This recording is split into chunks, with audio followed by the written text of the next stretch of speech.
নওগাঁয়ে এক স্কুল শিক্ষকের বিরুদ্ধে ছাত্রীকে অপহরণ করে তৃতীয় বিয়ে করার অভিযোগ উঠেছে। প্রধান শিক্ষকের এমন কর্মকাণ্ডে হতবাক এলাকাবাসী। অভিযুক্ত শিক্ষককে নিয়ে চলছে আলোচনা সমালোচনা।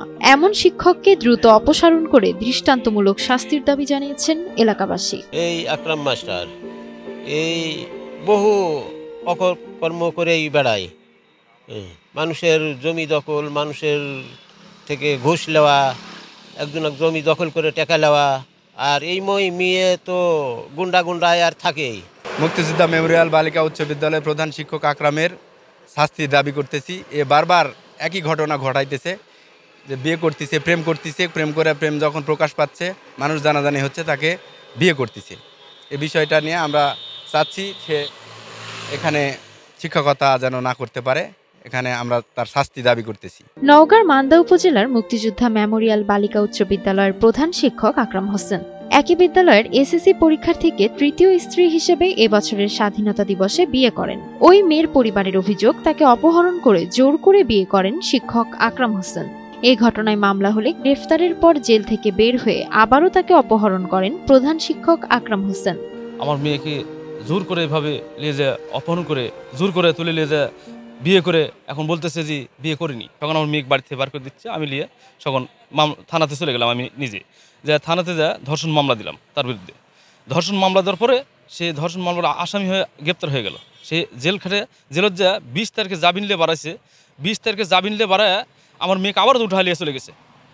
এই শয়তান আবারও আমার মেয়েকে উঠা নিয়ে চলে গেছে। আমি কি করবো এখন? আমি একটা মেয়ের বাপ হিসেবে আমার জায়গায় আপনারা আসেন, আমি একটা মেয়ের বাপ হয়ে আমি কী করতে পারি? আমি কি করবো? তার উপরে কি অ্যাকশন নেবো?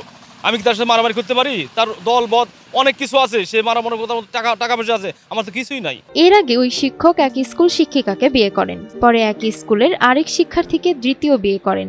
প্রধান শিক্ষকের এমন কর্মকাণ্ডে এলাকা জুড়ে চলছে আলোচনা সমালোচনা।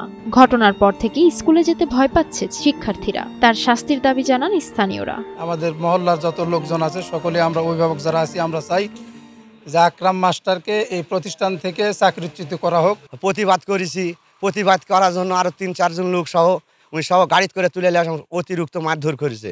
আপনাদের কাছে প্রতিবাদ যে আপনারা কিভাবে সুষ্ঠুভাবে এই বিচার এই প্রতিষ্ঠান থেকে ওই যেন উঠে যায়, এই প্রতিষ্ঠানে যেন ওই নাম আনতে পারে, এই মতন কাজ আপনারা সবকিছু করে দেন। ধর্ষণ এবং অপহরণের অভিযোগে মেয়ের বাবা একটি মামলা করেন।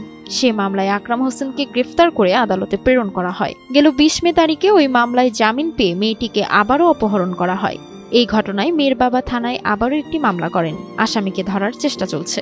একটা নাবালিকা মেয়েকে নিয়ে তার বাড়িতে রাখে, পরবর্তীতে তার বাবা থানায় লিখিত অভিযোগ দিলে আমরা অভিযোগটি আমলে নিয়ে মামলা নেই। তারপরে পরবর্তীতে আসামিকে গ্রেপ্তার করি, মেয়েকে উদ্ধারপূর্বক তার বাবার কাছে আদালতের মাধ্যমে তার বাবাকে দেওয়া হয়। পরবর্তীতে এই আকরাম হোসেন জামিনে আসার দিনই তার বাড়ি থেকে তার বাদীর মেয়েকে জোরপূর্বক নিয়ে যায়। এই অভিযোগ প্রাপ্ত হয়ে আমরা আরেকটি অপহরণ মামলা নিয়েছি। এবার আসামি গ্রেপ্তারের চেষ্টা অব্যাহত আছে, ভিকটিমকে উদ্ধারের চেষ্টা অব্যাহত আছে। মানুষ গড়ার কারিগর একজন শিক্ষকের এমন কর্মকাণ্ড এলাকায় নষ্ট করছে শিক্ষার পরিবেশ। তাই দ্রুত তাকে অপসারণ করে শাস্তির আওতায় আনার দাবি সচেতন মহলের।